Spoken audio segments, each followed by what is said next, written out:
Welcome guys, GH here, and today we're going to look at a forum post made by one of the guys that we of Savior forum, and the post is titled The Forever Update, an introduction. Yes, this is a dev blog. This is going to be about the future of the game and what it could bring.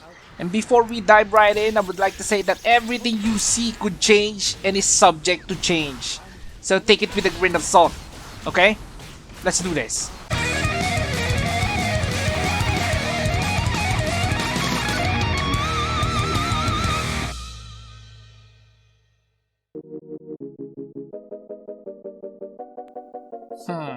Greetings, Savior! Today we are proud to announce that our next major content update, Forever, will soon arrive to TOS. When they say soon, they meant months and months and months more. So don't get too hyped. Okay, with the Forever update, we'll be introducing not only new classes, but also new content, systems, and items, of course. Okay, let's jump to the classes part. The first class we're gonna look at, and we can already see, is Blossom Blader. And according to this, Blossom Bladers belong to the Swordsman tree and makes use of both one-handed and two-handed swords. They are offensive-oriented class characterized by their speedy attacks. Okay, so I can already see a build with this. It's Blossom, Doppel, and Barbarian if you're going two-handed swords. But if you want to try one-handed swords, it's going to be Blossom, Hackapel, and Barbarian. Actually, I think there will be a lot of people trying that build because people like wearing shields for better survivability. There will be a preview of the Blossom Blader skills on the screen. I'm gonna put it there, and as you can see, it's kind of like Assassin's Annihilation but with flowers. Okay, so next class is called Terramancer. And Terramancer is a class that focuses on attacks with earth property spells that involve sands and rocks. Okay, for this one, it's gonna be a bit harder to tell what other classes are gonna be paired with this one. But I think it's safe to say that Elementalist is gonna be one of them. Because according to the forum discussions, it's gonna work with Petrify. But I don't know if... because Petrify is kind of a useless skill, so I guess we really need to see it in action. And here is the preview of one of its skills. It kind of resembles snow rolling. Now let's go check out the next class, Molester. Immediately you can tell that it looks like Van Helsing if you ever watch that. Anyway, Molester is a class that can do non-stop barrage of attacks with crossbow against single and multiple enemies. This class is gonna be good for the crossbow weapon because right now crossbows are kind of a forgotten weapon. I hardly see anyone with a crossbow, so this is gonna be good.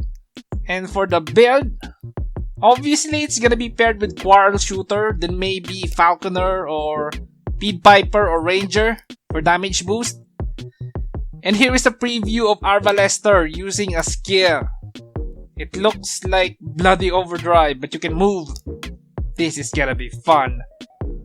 Okay, next one is Crusader. I can already feel a lot of Tree of Cleric fans out there getting too excited for this, but don't get too excited for this, because this might be ways off.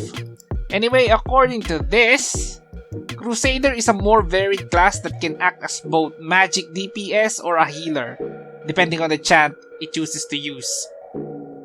Who cares about healing chant? Nah, I think we still need to see how it heals.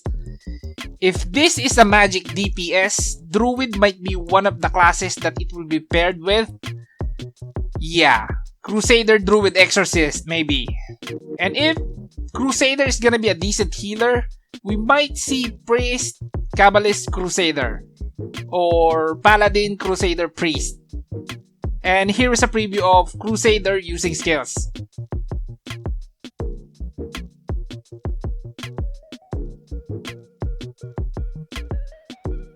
And now we have Rhonda. This is going to be for the Scout class 3. And Rhonda is the buff-centered class that uses its Barong to remove buffs from enemies and weaken them. A utility class for Scouts. Feels kind of weird. It even looks weird. It gives me the vibe of a Featherfoot, but honestly, We can't really say what this is gonna add for the class 3, but I can say for sure that it looks friggin' ugly. What the hell is with that mask? Okay, for the build, the most important thing I read about this class is it can heal, remove buffs, and inflict fatigue and silence. And you know what benefits from fatigue and silence? It's Sheriff. But I think this Rhonda class is going to fit most class build. Anyway, here is a preview of Rhonda using skills.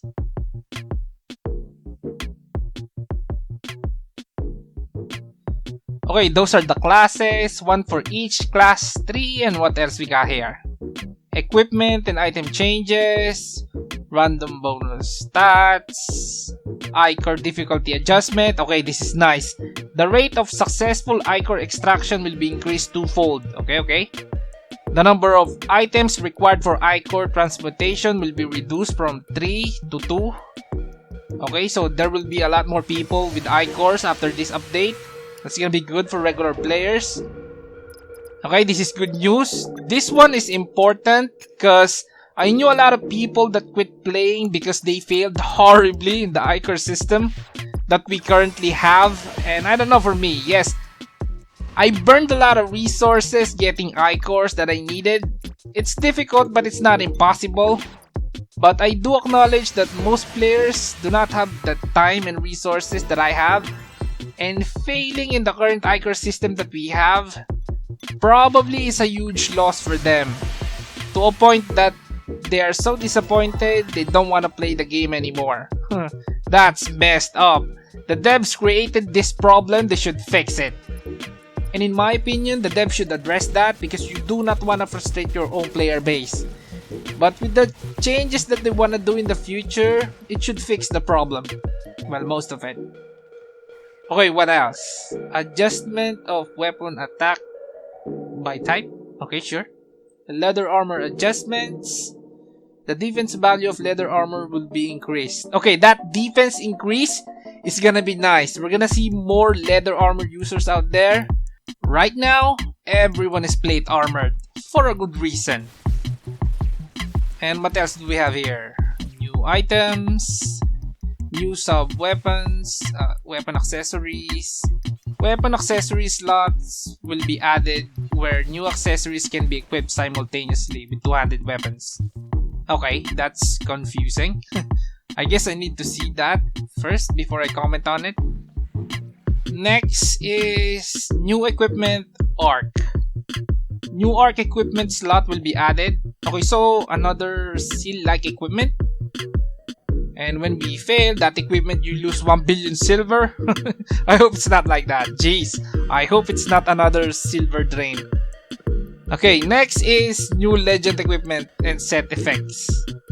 The new Disney legend grade equipment will be added. Okay.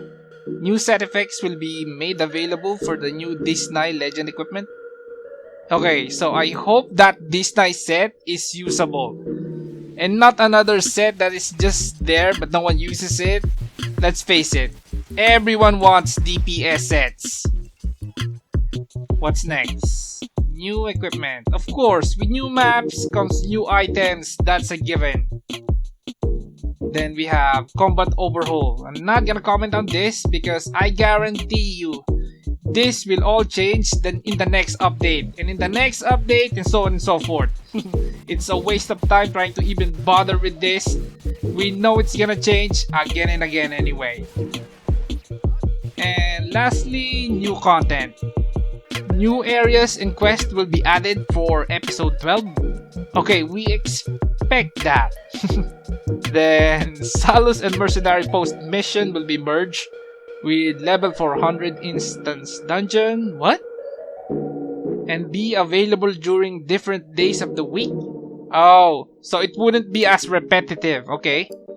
Challenge mode in episode 12 areas will now provide increased item drop rates up to 5 times based on the number of players belonging to the party. Oh my god, finally! They are addressing this problem. Because people just solo challenge mode. No one wants to party because there's no benefit from it. Whose idea was that? Come on, partying up should be rewarding and beneficial. Not just a meh, I'm lazy, let's party up. Do it yourself, I'm a AFK. Meh. Okay, what's next? Goddess Blessing event will be added for unique raid. Casual. Which will be similar to the Goddess Grace event. Wait, what? I think there's a translation problem here. What? Goddess Blessing event for casual raid? Okay. And that's it. What do you guys think about this upcoming Forever update? Will it take forever? Are you hyped? Please share it on the comment section down below. And if you enjoyed the video, hit the like button and subscribe if you haven't already. And as always, this is Andre of Gaming Hardcore. See you on the next one.